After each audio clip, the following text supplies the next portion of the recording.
All right, good morning, students. So I'm over here in the corner, but I'm gonna make myself leave in just a minute. Um, I promised this last week, and I know I'm late. I apologize, but I want to go over this first argumentative essay that you did in our review of Congress and the presidency. And so I've chosen one that does a really good job answering the question and really has all the key pieces that it needs to have. So let's start off. I'm going to say goodbye here for a minute. Let's start off by talking about the question. So in this particular question, the thing that you're supposed to argue is whether or not impeachment is too weak of a check on the president or too strong of a check. So a lot of you had trouble actually creating a thesis. So in this particular argumentative essay, you have to have a specific thesis. You can't just say it's too weak of a check or it's too strong of a check. You need to say it's too weak of a check because. So let's just use that basic format for your thesis statements. It's a weak check because, and then actually list the reasons that you're giving. So remember, they're going to have you look at you have to use at least one of the foundational documents that they list for you. So in this case, they talk about Brutus number 1, which was one of the key anti-federalist paper we read. Federalist 51, which talks about checks and balances and separation of powers. And then which talks about the power given to the executive branch in the Constitution. So again, the key here is you have to have a strong thesis that actually gives your line of reasoning. 2 pieces of evidence. So one has to be from these foundational documents, but the second one can come from a different document or it can come from your knowledge of concepts. And then you've got to make sure you connect your evidence to your thesis with your reasoning. Taken out this part that you do not, because of the change to the test and the fact that it's only 45 minutes, you do not have to actually do this anymore. You don't have to give that rebuttal. So just realize you can take that out now, all right? And that's because they've cut down the time that you have to do this on the test from 45 minutes to 25. All right, so let's begin by taking a look at this essay, which was a pretty strong essay. Oops, sorry, my screen's going a little crazy. All right. So in this essay, it starts off, in the history of the United States, a total of 3 presidents have been impeached.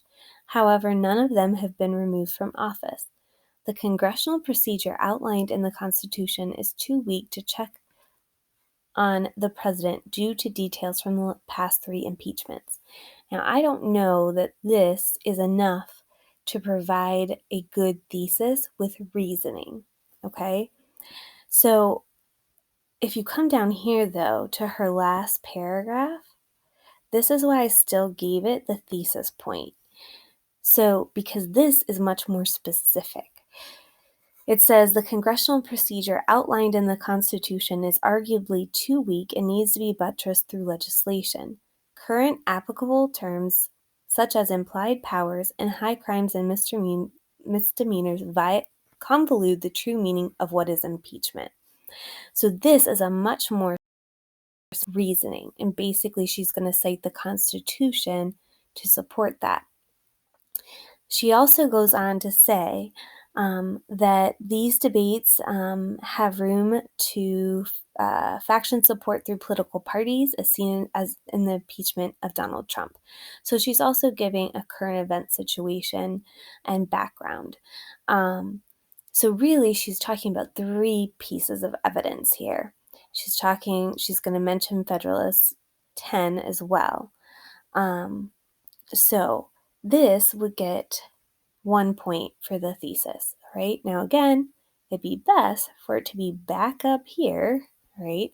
in the opening, but if it's down there, they're still going to give you the point. All right, so let's go into the evidence that she uses. She says, while Federalist 10 argues the legislative branch is the strongest branch, hence why it is needed to be divided, it is believed this division would prevent the formation of factions. However, recent impeachment of Donald Trump, factions such as political parties play a huge role in decisions made. The impeachment of Donald Trump caused the nation to become more politically polarized as the possibility of a trial turned into the idea of political alignment rather than of justice. Many Democratic leaders wanted to impeach or remove Trump due to their unfavorable attitude towards him. Many Republicans simply wanted the trial to never come to pass in order to get back at Democratic leaders,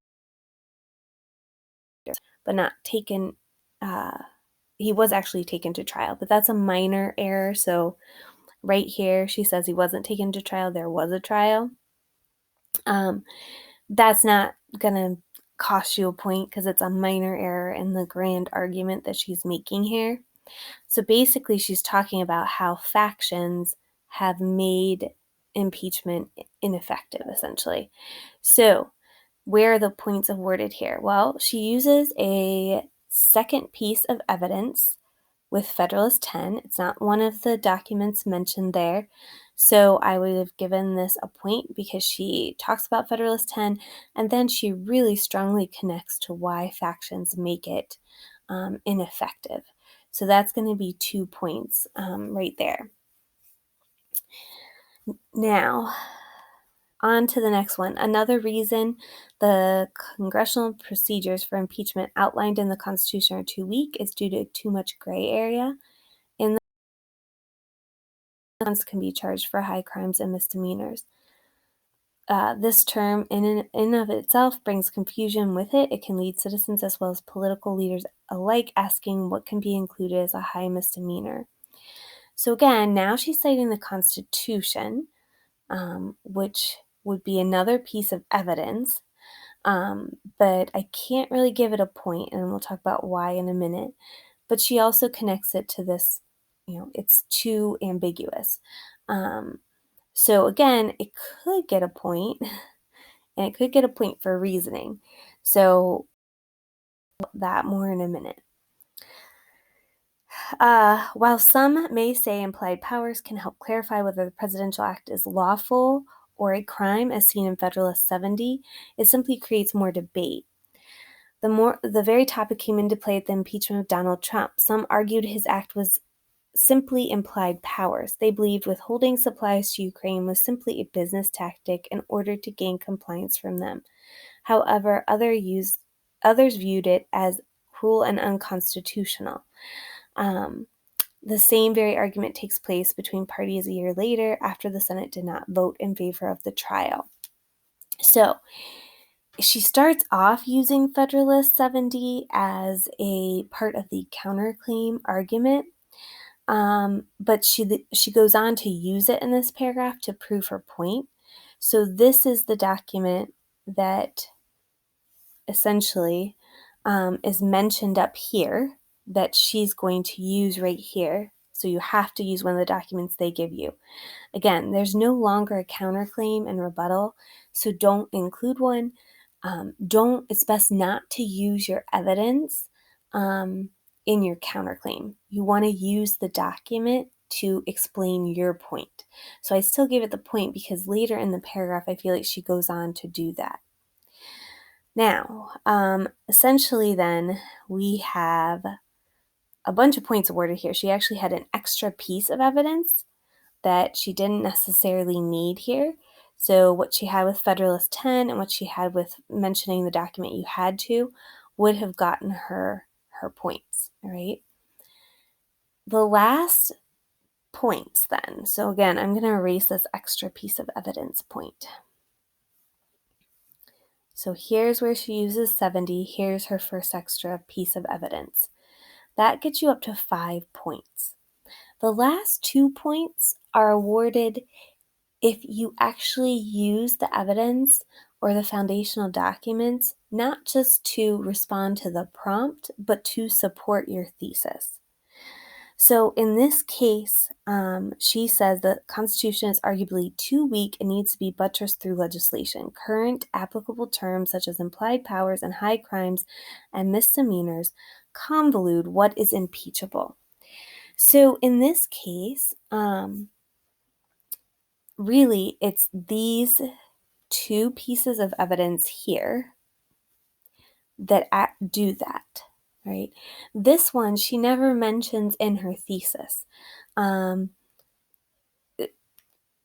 Except she kind of goes on, these debates leave room to faction support through political powers. So she got both of the reasoning points because she had evidence that didn't just connect to the prompt, but connected to her specific thesis. So if you don't have a thesis that gives a specific line of reasoning, like she does in this last paragraph, you're not going to get those reasoning points. You're not going to get the thesis point, and you're also not going to get the reasoning points. So I was a little generous in giving those, even if you didn't have the strongest thesis. But you have to realize you're going to be 3 points down, 3 out of 7 points down if you don't have a strong thesis. All right. I hope this helps explain how the points are going to be awarded a little bit. If you have further questions, you can always email me. And we could also do even a Zoom meeting and take a look at your specific essay so that you can see if how you did and what kind of things that you need to work on. So again, if you would like, you can feel free to feel free to go back and fix your particular argumentative essay.